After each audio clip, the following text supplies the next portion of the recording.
Bonjour les amis, ça me fait super plaisir de vous retrouver aujourd'hui. Alors installez-vous confortablement, je vous emmène au cœur des tempêtes de l'Atlantique Nord.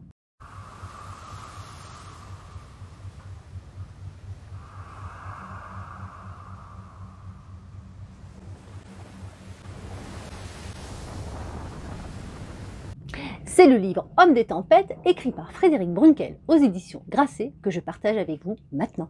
Frédéric Brunkel est auteur, réalisateur de films documentaires. Il a travaillé 12 ans comme grand reporter à l'agence de presse CAPA, où il a réalisé de nombreux reportages en France et dans le monde. Vous allez ressentir toute la puissance des éléments et découvrir la part intime de ces hommes marins plongés dans ces mers souvent très rudes. Un livre captivant du début à la fin, un livre immersif, fort, écrit avec beaucoup de justesse qui donne une autre perception de ces hommes souvent mal jugés et oubliés. Alors qu'il travaille à l'écriture d'un documentaire sur les grandes pêches de Terre-Neuve, Frédéric apprend que l'un des bateaux utilisés lors de ces campagnes navigue encore.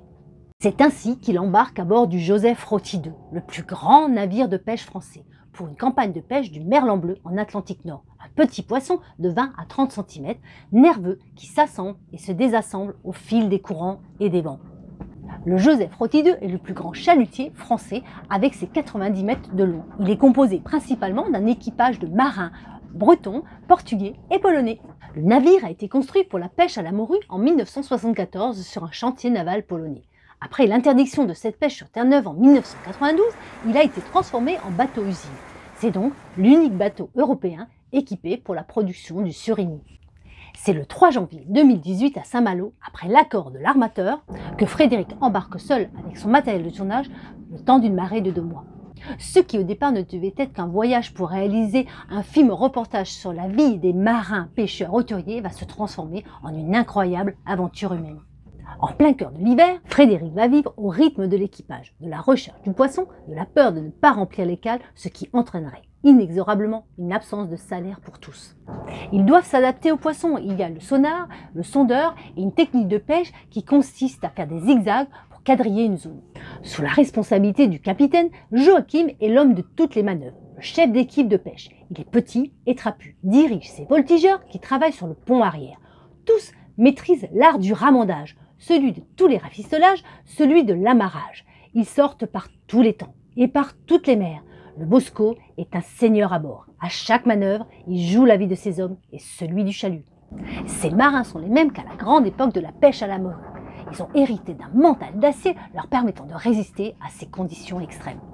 Frédéric se fait tout petit en essayant de prendre le moins de place possible, car il est l'intrus, celui qui filme, celui qui pourrait donc trahir ce que les marins ne souhaitent pas montrer.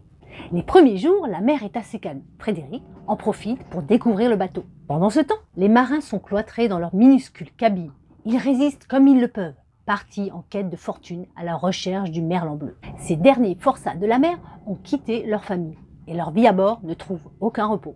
Nous sommes en janvier et les tempêtes ne sont jamais loin. Quand une grosse masse apparaît sur le radar, le barographe chute de 1020 à 990 hectopascales. Ce n'est pas bon signe. Une tempête arrive droit sur le Joseph Roty. Pas de temps à perdre, il faut tout sécuriser et prévenir l'équipage. Quand ils arrivent sur la zone de banc de poissons, c'est la pression au maximum. C'est là que tout se joue. 6 tonnes de câbles d'acier sointant de graisse, 1,7 km de long, le diamètre d'un filin de télésiège à la montagne. Avant de commencer la pêche, il faut les dérouler entièrement, puis les enrouler à nouveau, serrés par une tension de plusieurs tonnes.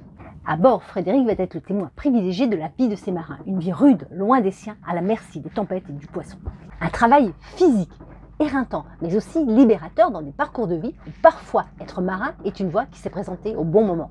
C'est à travers ces petits détails capturés par l'œil et l'oreille attentive de Frédéric que l'on s'invite à bord du chalutier.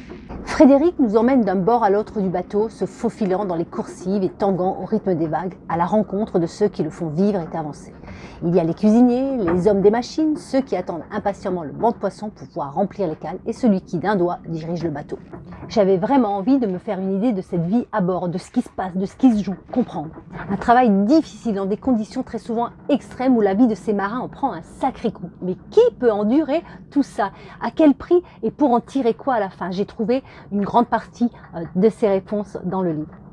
J'ai eu la sensation d'avoir embarqué avec eux pour pêcher le merlan bleu. J'étais en mer, dans les tempêtes, dans les creux de 15 mètres. J'étais vraiment avec ces marins qui petit à petit vont se confier, se livrer sur leurs faiblesses, leurs peurs, mais surtout leur amour du large et de la mer. Et on se laisse vraiment porter par ces témoignages qui sont prenants, touchants et qui racontent la vie à bord.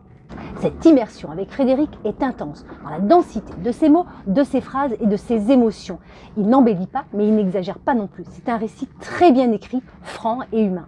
L'angoisse s'installe en même temps que son récit. Les odeurs et le bruit sont présents et le danger perceptible. Les événements vont se succéder à bord du chalutier et vous allez vous retrouver sur les montagnes russes tant les émotions sont au rendez-vous.